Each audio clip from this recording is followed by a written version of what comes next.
A sloth, a donkey, and a curious human. Send a prompt and see what they're doing. One hits record with a question on his mind. Two brothers pick it up, see what they find. Corn takes his time, Herman's got the facts. Back and forth, they never hold back. My weird prompts, come on in, that's where we begin. My weird prompts, glad you're here. This episode was generated using artificial intelligence. Please verify facts. My Weird Prompts is a community-driven initiative exploring how AI can fuel curiosity and uncover the fascinating ways our world works. GPU compute for this podcast is generously provided by Modal. Learn more at modal.com. You know, Herman, I was reading about Ludwig van Beethoven the other day, and I came across this incredible detail about how he composed music after he lost his hearing. Most people know he was deaf, but the technical workaround he used is actually the ancestor of the technology our housemate Daniel wanted us to look into today. It is often called the Beethoven effect. Beethoven would take a wooden rod, clench one end between his teeth, and rest the other end against the soundboard of his piano. By doing that, he could feel the vibrations of the notes through his jawbone directly into his inner ear. He was essentially using his skull as a resonator to bypass his failed auditory canal. That is exactly right, Korn. It is the original hack for what we now call bone conduction. And it is funny you mention that because I am Herman Poppleberry, and I have actually been spending the last few days wearing a pair of modern bone conduction frames while walking around Jerusalem. It is a completely different experience from the noise-canceling pods most people are wearing these days. Daniel's prompt really gets at the heart of a major shift we are seeing here in 2026, which is this move toward ambient computing. We want our digital life and our physical life to exist in the same acoustic space without one drowning out the other. We are moving away from the era of total isolation and into an era of digital layering. It is a fascinating concept because for the last decade, the trend in audio has been isolation. We wanted to disappear into a bubble. We spent billions on active noise cancellation just to pretend the rest of the world did not exist. But now, whether it is for safety or just social connection, people are looking for ways to stay plugged in without being tuned out. So today, we are going to deconstruct the physics of how you actually hear through your skull, the evolution of these devices from medical-grade hearing aids to high-end wearables, and why the trade-offs in sound quality are actually a feature, not a bug, depending on what you are doing. Right, and we should start with the basic mechanical reality of how this works because it is fundamentally different from how humans have understood hearing for most of history. When you think of hearing, you think of the ear canal. This is air conduction. Sound waves travel through the air, they hit your eardrum, which is the tympanic membrane, and that vibrates three tiny bones called the ossicles, the hammer, anvil, and stirrup. Those bones then pass the vibration into the cochlea, which is that snail-shaped organ filled with fluid. The fluid moves, the hair cells trigger, and your brain says, hey, that is a podcast. But bone conduction just takes a massive shortcut, right? It says, we do not need the eardrum or those middle ear bones at all. It is like taking the back stairs instead of the elevator. It completely bypasses the outer and middle ear. The transducers on a pair of bone conduction headphones are essentially piezoelectric motors. They take the electrical signal from your phone and convert it into mechanical vibrations. When those pads are pressed against your cheekbones or your temporal bone right in front of your ear, they send those vibrations directly through the solid structure of your skull. The skull vibrates, which then vibrates the fluid inside the cochlea directly. You are stimulating the auditory nerve without ever moving a single molecule of air inside your ear canal. It is essentially turning your entire head into a speaker cabinet. But I imagine the physics of vibrating a solid bone are a lot more energy intensive than vibrating a thin membrane of air. I mean, bone is dense. Air is, well, air. You hit on the core engineering challenge right there. This is why the history of this technology is so rooted in the medical world. For a long time, the only people using this were individuals with conductive hearing loss. If you have a damaged eardrum or issues with those tiny middle ear bones, traditional hearing aids that just amplify air-conducted sound do not help much because the bridge is broken. But if your cochlea is healthy, you can just vibrate the bone. That led to the bone-anchored hearing aid, or BAHA, which often involved the titanium implant in the skull. We have moved quite away from surgical implants to the sleek titanium headbands we see today, but the underlying patent history actually stretches back to the 1970s when researchers were trying to find ways to help soldiers communicate in high-noise environments without losing their situational awareness. Well, let us talk about that transition to the consumer market. I remember when the first consumer-grade sets started appearing around 15 years ago, back in the early 2010s. They were clunky. They felt like a science experiment gone wrong, and the vibration was so intense, it felt like someone was tapping on your head with a pencil. But now, in 2026, the materials science has caught up. We have these super elastic titanium frames that provide just enough clamping force to maintain the connection without giving you a headache. But Herman, even with all that progress, the sound profile is still very different. If I put on a pair of high-end in-ear monitors like those Sennheiser IE900s we talked about back in episode 1299, the bass is visceral. With bone conduction, the bass feels, well, thin is the word most people use. Why is that? It comes down to the density of the medium and the physics of frequency response. Low-frequency sound waves, those deep bass notes, have long wavelengths and require a lot of energy to move through solid objects like bone. High frequencies, which are shorter and faster, translate quite well through the skull. But to get a deep, resonant bass response through bone, you would have to vibrate the skull with so much force that it would become physically uncomfortable. You would literally feel your skin itching or your jaw vibrating. If you look at a frequency response curve for a standard pair of Shox Open Run Pros versus a high-end IEM, you see a massive roll-off starting around 100 Hz. Manufacturers have to cap the low-end output to keep the device wearable. I have noticed that. If you turn them up too high, it almost feels like a haptic motor is buzzing against your face. It is a very strange sensation, almost like a tickle that you cannot scratch because it is happening inside your skin. It is called the tactile threshold, and it is one of the big engineering hurdles. Another one is the backwave cancellation. In a traditional headphone, the speaker is in a sealed or semi-sealed environment. In bone conduction, the transducer is vibrating against your skin, but it is also vibrating the air around it. That is why people standing next to you can sometimes hear a tinny version of your music. It is called sound leakage. Modern sets in 2026 use some clever phase inversion tricks. Basically a secondary transducer that fires an opposite wave into the air to try and cancel out that external sound. It is essentially active noise cancellation, but for the people around you instead of for you. That is an important point for privacy. We did an episode, number 1079, about the analog hole and vocal privacy in shared spaces. Bone conduction actually presents a unique version of that problem. You think you are the only one hearing it because your ears are open, but the person next to you on the bus might be hearing your entire phone call if you have the volume cranked. It creates this false sense of a private audio sanctuary. Right. But the trade-off is where the magic happens, and that is situational awareness. This is the biggest selling point. If you are a cyclist in a busy city like Jerusalem or New York, wearing noise-canceling earbuds is, frankly, a massive safety risk. You are cutting off one of your primary survival senses. With bone conduction, your ear canal remains completely unobstructed. You can hear the car approaching from behind, you can hear the person shouting a warning, and you can hear your GPS directions or your podcast at the same time. It is the difference between a software-simulated transparency mode and physical transparency. I know Apple and Sony have made incredible strides with their transparency modes, using external microphones to pipe in the outside world, but it still feels processed. It feels like you are listening to a recording of the world. There is always that slight digital hiss or the way wind noise gets amplified. With bone conduction, you are just in the world. Your ears are working exactly the way nature intended. That is a great distinction, Korn. Software-simulated transparency always has some level of latency, even if it is just a few milliseconds. It also has issues with the occlusion effect. You know that booming sound you hear when you talk while wearing earplugs? That happens because the vibrations of your own voice are trapped in your ear canal. Bone conduction has zero occlusion effect because the canal is open.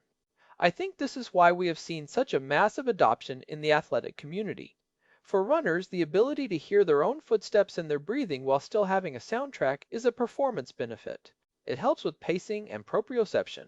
I also think about the comfort factor. We talked in episode 1299 about custom-fit earbuds because so many people have Goldilocks ears. Nothing ever fits quite right. They are either too big and they hurt, or too small and they fall out, or they cause ear infections because they trap moisture in the canal. Bone conduction completely sidesteps the ear canal. If you have sensitive ears, chronic outer ear issues, or even just a lot of earwax buildup, this is the only way to listen to audio on the go without aggravating those conditions. It is also a huge win for accessibility. Beyond just hearing loss, think about people who use screen readers. If you are visually impaired and you rely on your hearing to navigate the world listening for traffic patterns, the sound of a cane, the echo of a hallway, you cannot afford to block your ears. Bone conduction allows someone to hear their phone's navigation or screen reader without losing their connection to the physical environment. It is a life-changing technology in that context. It provides a data layer over reality without obscuring reality itself. So let's look at the market landscape here in 2026. For a long time, Shokes was the undisputed king of this space. They basically defined the category. But now we see other players moving in. Even companies like Bose have entered the open-ear market, though they often use a different technology called open audio. Herman, can you explain the difference there? Because I think people get confused between true bone conduction and these tiny speakers that just sit near your ear. It is a crucial distinction. Bose's open audio and the technology in the latest meta-ray bands are actually air conduction. They use highly directional speakers and dipole configurations to beam sound into your ear canal from a distance. It is like having a tiny spotlight of sound. True bone conduction, like what Shokes or Suunto uses, requires physical contact with the bone. The directional speaker approach usually has better frequency response. You get more bass, but it leaks more sound and it can be drowned out more easily in loud environments. Bone conduction is much more robust in a noisy construction site or a loud subway station because the sound is not competing for the same airspace. Why do you think a company like Apple hasn't jumped into true bone conduction yet? They seem to love the ambient space with the AirPods Pro. I think it goes back to that bass response and the Apple experience. Apple is a company that prizes a very specific, high-fidelity consumer experience. Bone conduction, by its very nature, is a utility, audio experience, not a fidelity audio experience. If you are listening to a lush orchestral piece or a bass-heavy hip-hop track, bone conduction is going to disappoint you. Apple would rather use advanced computation to make transparency mode feel more natural than release a product that inherently lacks low-end punch. They want one device that does everything perfectly, and bone conduction is a specialist tool. That makes sense. But then you have the rise of smart glasses. We are seeing the meta-ray bands and their successes everywhere now. Do you think bone conduction is a better fit for the eyewear form factor in the long run?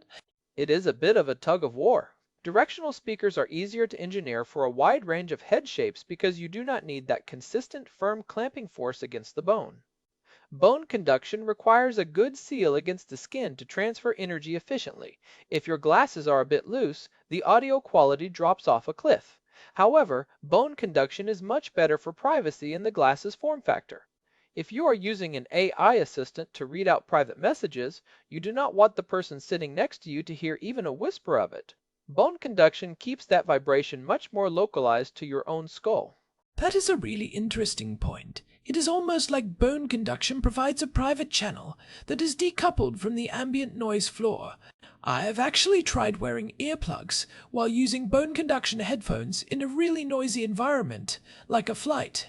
And it is incredible. The music actually sounds better and fuller because you have blocked out the air-conducted noise, leaving only the bone-conducted vibrations. Yes, that is a pro tip that most people do not realize.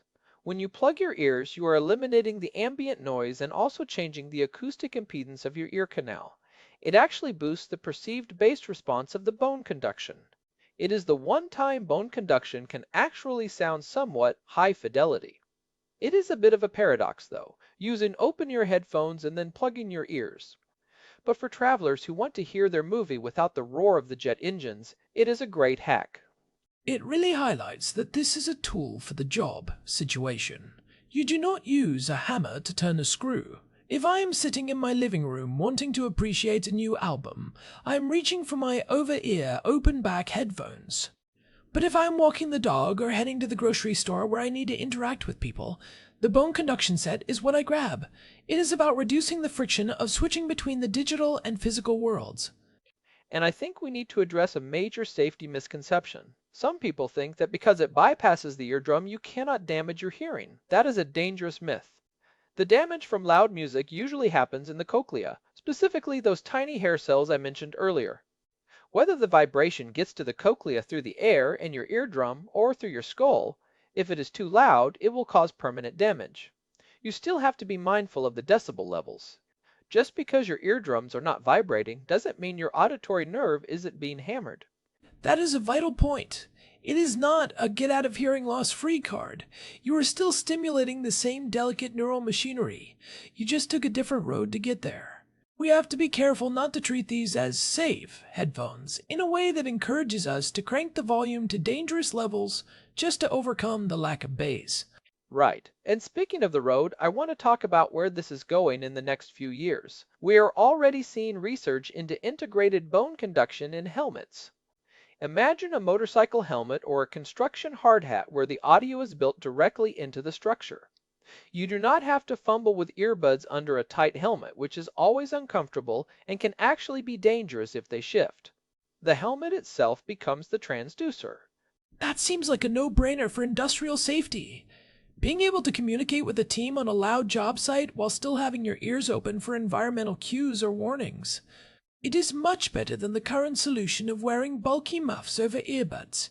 It integrates the communication layer into the safety gear itself.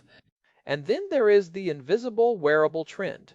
We are seeing startups experimenting with tiny bone conduction modules that can be hidden behind the ear or even integrated into jewelry like earrings or the stems of glasses. The goal is to have audio that is always available but never visible. It is that movie Her scenario, but instead of an earbud, it is just a tiny vibration. By 2030, we might not even see the devices people are using to listen to their digital assistants. It does feel like we are heading toward a world where audio is a layer of reality rather than a distraction from it. But we have to talk about the leaking issue again. If we are all wearing these, and everyone is leaking a little bit of tinny sound, the public sphere could get very noisy in a very annoying way. It is like the early 2000s all over again, with people playing music on their flip phone speakers. Manufacturers are getting better at that. The 2026 models of the top-tier sets have much better leakage cancellation algorithms. They use those phase inversion tricks I mentioned. It is a very polite technology when it works correctly. It is about being present, but private. I like that. Polite technology. It is a good way to frame it. So, if someone is listening to this and they are on the fence about trying bone conduction, what is the heuristic? How do they know if it is right for them? I would say there are three main criteria. First, do you spend a lot of time in environments where you need to hear what is happening around you? If you are an outdoor athlete, a commuter, or a parent who needs to hear the kids in the other room, it is a game changer. Second, do you have physical discomfort with traditional earbuds? If you have small ear canals or skin sensitivities, this is your solution. And third, are you okay with good enough audio quality for the sake of utility? If you are an audiophile who only cares about the perfect soundstage and sub-bass, you will probably be frustrated with bone conduction as your primary device. That is a fair assessment. I think for me, the biggest takeaway is that it changes your relationship with your environment. When I wear my bone conduction set, I feel more present. I do not feel like I am ignoring the world. I can have a conversation with you, Herman, while my notifications are softly being read to me, and it does not feel like I'm being rude. Well, maybe a little bit, but at least I can hear you. It is the high-tech, more elegant evolution of that one ear in, one ear out strategy we talked about in episode 875. It definitely is. And before we wrap up, I think we should mention that if people are looking for these, they should check the latest firmware updates. A lot of the improvements in 2026 have actually been software-based better EQ profiles that try to compensate for the bone's natural frequency roll-off. It is amazing how much you can fake a better bass response just by clever signal processing and psychoacoustics. It is the same thing we see in small smart speakers. You are fighting the laws of physics with math. And usually the math wins, or at least puts up a good fight. Well, this has been a deep dive I have wanted to do for a while. It is a perfect example of how a technology that started as a niche medical necessity has found its way into the mainstream by solving a problem we did not even realize we had 20 years ago, the problem of being too isolated by our own gadgets. We spent decades trying to block the world out, only to realize we actually missed it. Well said. And thanks again to Daniel for sending this one in.